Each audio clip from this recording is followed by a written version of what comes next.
Hello, weirdlings! It's Margot bringing you a quick but spooky Reddit horror story. If you're ready to get spooked and spine tingle, keep watching.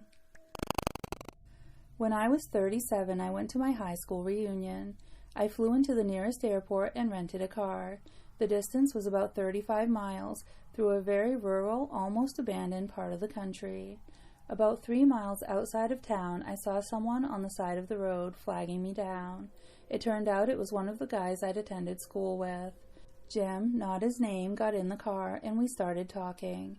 I had not seen him in 20 years, but he still looked the same, maybe a little older.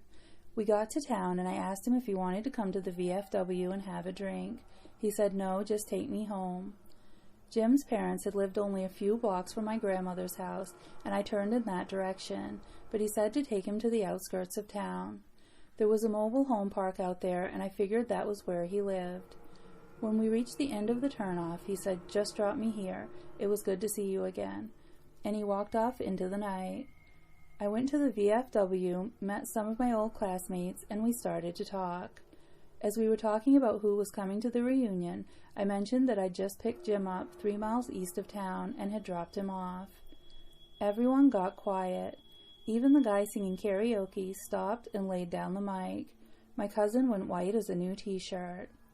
"Barb, Jim died on that curve 8 years ago, rolled his car. We were all at his funeral," I was told.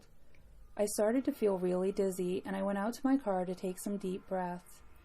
There on the seat was the local newspaper, printed 8 years previous, containing Jim's obituary. I still have the paper.